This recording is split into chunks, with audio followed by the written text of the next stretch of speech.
आंदोलन। आसमान शहरों में इतना नीला कहाँ दिखता है आजकल। पर आज वह इतना नीला, कितना साफ था। नीली चादर की तरह बिछा हुआ था उसके सर के ऊपर। सूरज की एक एक किरण हजारों टुकड़ों में टूट टूट कर बेइंतहा सोना बिखेर रही थी। वाकई दिन इतना उजला था या फिर ये उसका भ्रम था, क्योंकि बड़े अरसों बाद आज उसकी आंखें धुंधली नहीं थी। दिल के अंदर खुशी और उम्मीद का नया सूरज चमक उठा था, जिसे पिछले कई दिनों ने खौफ और नाउम्मीदी ने घेर लिया था। आज वह सूरज फिर से बाहर आकर मुस्कुरा रहा था। यकीन नहीं हो रहा था उसे कि ये उसी की आंखें हैं। यह उसी का शहर का आकाश है। उसी आकाश के फलक पर हर रोज चमकने वाला सूरज है। तबाही की काली आंधी चले अब इस शहर में अभी चंद रोज ही तो गुजरे थे। सारा शहर जला दिया था कुछ सिरफिरों ने। जलती गाड़ियां, जलते घर, जलती दुकानें। वह आग का मंजर एक पल को फिर से आ गया उसकी आंखों के सामने। आंखें मसलते उसने एक बार फिर से आसमान को ताका।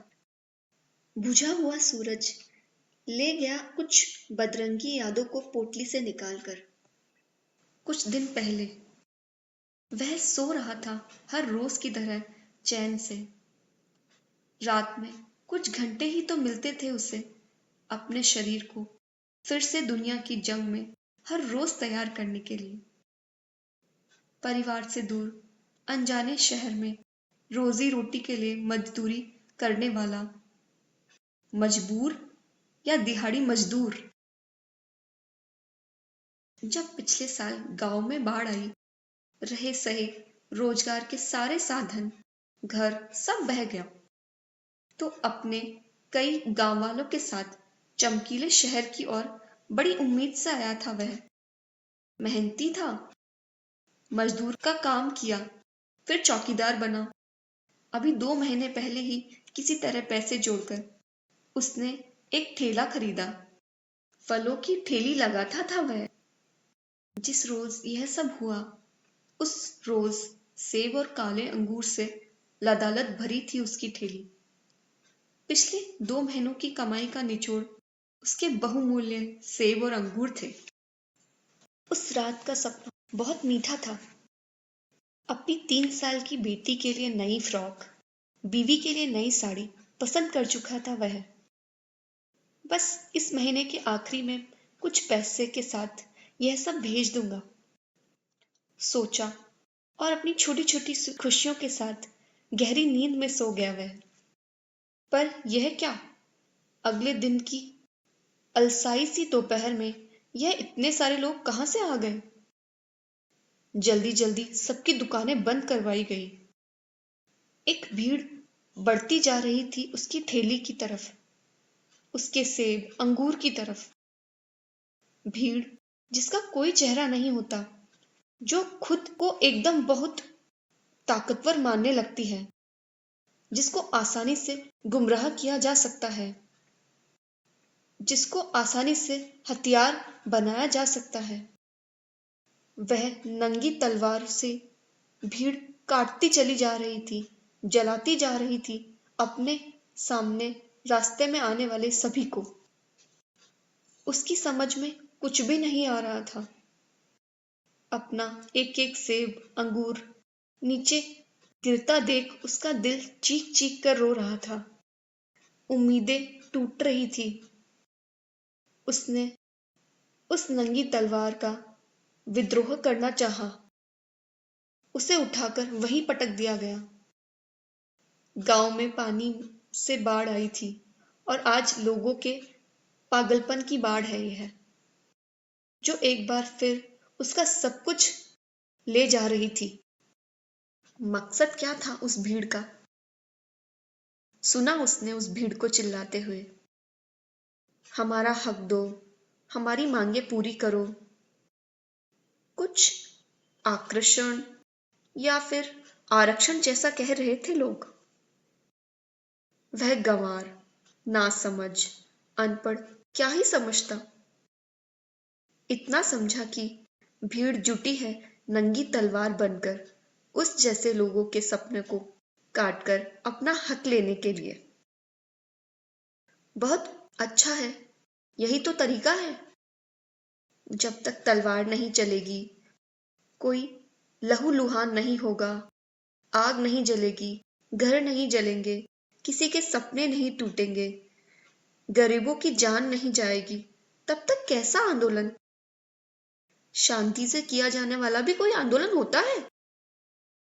भीड़ तबाही मचाकर गुजर गई, जैसे गुजरता है अंधड़। छोड़ गई अपने पीछे उसके जैसे कई कमजोर लोग और उनके छोटे छोटे सपनों के टुकड़े, कुछ टूटे हुए, कुछ जले हुए। चारों तरफ तबाही थी। घुटनों पर बैठ मुंह छुपाए बहुत देर तक रोता रहा वह। फिर किसी तरह अपने कमजोर बदन को उठाया, देखे अपने चोट के सारे घाव और अपने आगे दम तोड़ते अपने कुचले हुए सेब, अंगूर, वह फ्रॉक, वह साड़ी, इस महीने पैसे भेजने का अधूरा वादा, अधूरा सपना। बहुत कुछ जल गया था चमकते शहर की सड़कों पर। सब दुखी थे। ठेली उसके जीने का एकमात्र साधन थी इस शहर में, और गांव में तो अब कुछ बचा ही नहीं था। यह बिना इंश्योरेंस की ठेली थी, जिसे उस भीड़ रूपी नंगी तलवार ने काट डाला अपने हक को पाने की लड़ाई में। तुम्हारा हक? पता नहीं कितना जरूरी है तुम्हारा हक। पर मेरी रोटी पर लात मारने का हक तुमको किसने दिया? मेरे सपनों को जलाने का हक तुमको किसने दिया? वह चीखता रहा, पर किससे पूछता?